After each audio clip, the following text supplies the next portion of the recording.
All right, everybody, welcome back for another deep dive.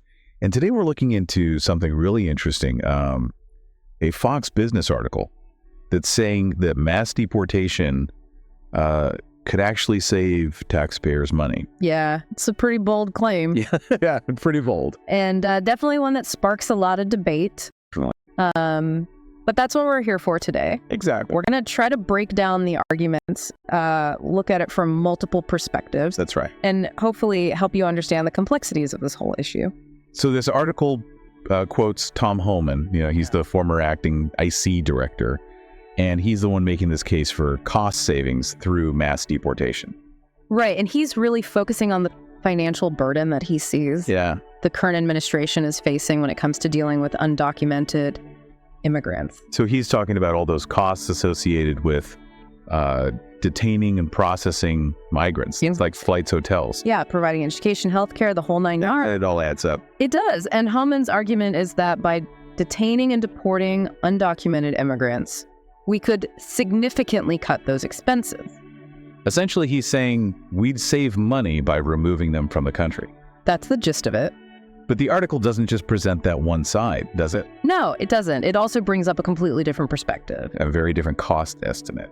Yes. The article cites the American Immigration Council. And they're a group that generally supports immigration. Right. And they estimate that mass deportation would actually cost us close to $1 trillion. $968 billion to be exact. Over a decade. Wow. So we're talking billions in savings versus billions in costs. It's a pretty stark contrast. It makes you wonder who's right. That's the million-dollar question, isn't it? But it's important to remember that we're not just dealing with numbers here. Right. This isn't just an accounting problem. There's a human element that we can't ignore. And the article acknowledges that too. It does. There's a quote from Scott Bessent. He's the CEO of Key Square Capital Management. Right. And he talks about the fentanyl crisis. 100,000 deaths a year. Which he connects to border security. So that adds another layer to the discussion. It forces us to think about the broader societal impact, the human cost, alongside the economic one. And speaking of costs, the article brings up the Roosevelt Hotel in New York City. Oh, yeah. That's been turned into a migrant processing center. Costing taxpayers something like $500 a night per room. And then you have Homan saying there are ICE beds available for a fraction of that price. Only $127 a night. It really makes you wonder about the efficiency of the current system. Could things be done differently? These are all questions worth exploring further as we dive deeper into this issue. We've been talking about money a lot, but, you know, there's something even bigger at stake here. Yeah, the human cost. Exactly. The article mentions it, but it doesn't really dive deep into the potential consequences of mass deportation. And those consequences could be huge, right? Yeah. They could be massive.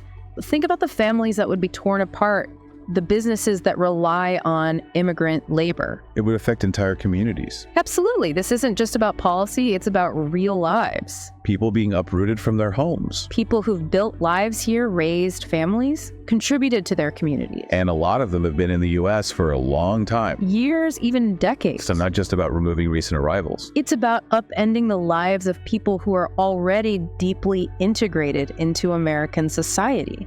It makes you wonder, how could we even do it? That's another big question, the logistics of mass deportation. How do you even begin to identify and locate millions of people? And then process them through the system. The courts will be overwhelmed. Totally, we could be looking at backlogs that last for years. And all the while, new people are still arriving at the border. It's a logistical nightmare. And incredibly expensive. Not to mention the potential for abuse. Right, when you're dealing with that many people, things are bound to go wrong. There's a real risk of human rights violations. People being detained indefinitely. Families, separated individuals, deported to dangerous situations. It's a dark thought, but we can't ignore it. We have to make sure there are safeguards in place. To protect people's basic human rights. Okay, so we've got economic fallout, human cost, logistical hurdles, and the risk of things going very wrong. And there's more. What else? What about our relationships with other countries? Oh, yeah. Mass deportation could really damage our standing in the world. It could strain our relationships with countries that have large numbers of immigrants living here. Make cooperation on other issues much harder. And what kind of message would it send to the world about who we are as a nation?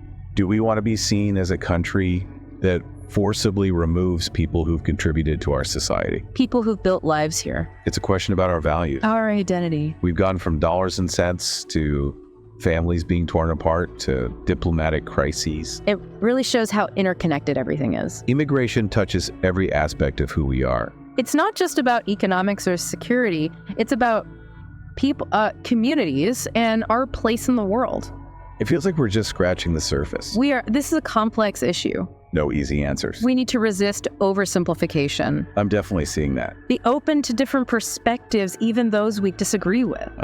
Okay, so let's talk about those different perspectives. What are some of the alternatives to mass deportation? What else are people proposing? So mass deportation, it's complicated to say the least, but what are the alternatives? What else is out there? Well, one idea that's been gaining some traction is creating a pathway to citizenship. A pathway to citizenship. Yeah, for undocumented immigrants who meet certain requirements, of course. So instead of kicking people out, we'd be trying to integrate them into society legally. That's the general idea. It could involve things like background checks, making sure people are paying taxes, learning English. Basically proving they're committed to becoming, productive members of society. Exactly, contributing to the country.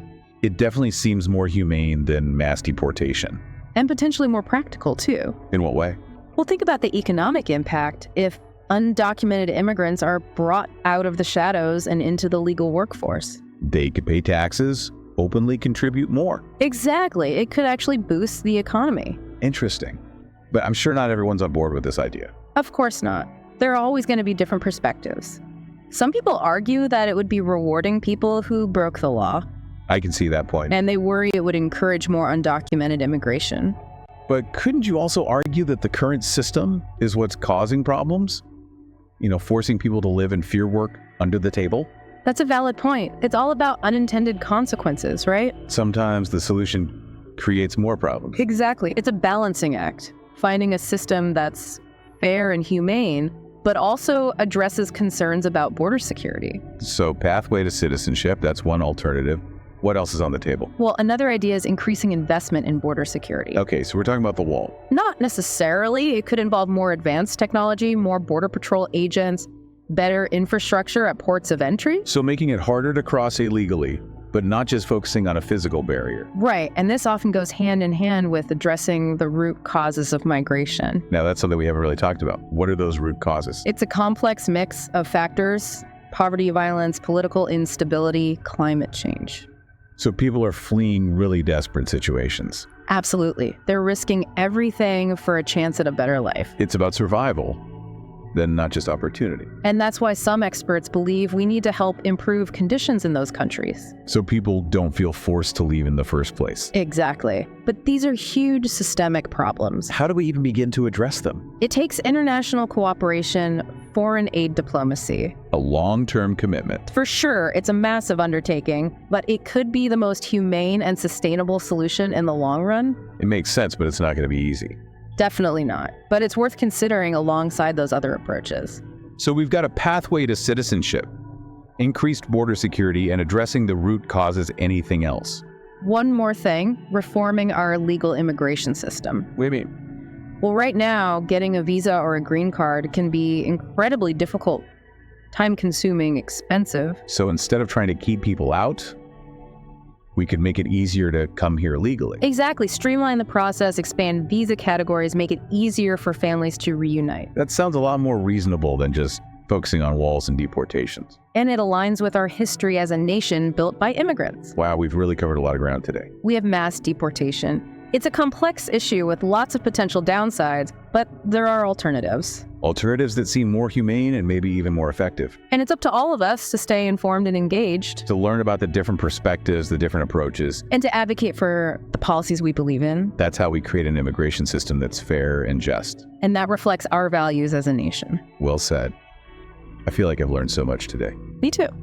This is just the beginning of the conversation, though. We need to keep learning, keep talking, keep pushing for solutions. Absolutely. This is an issue that affects all of us. And it's not going away anytime soon. So let's stay curious, stay informed, stay engaged. That's all the time we have for today. Thanks for joining us on The Deep Dive. Until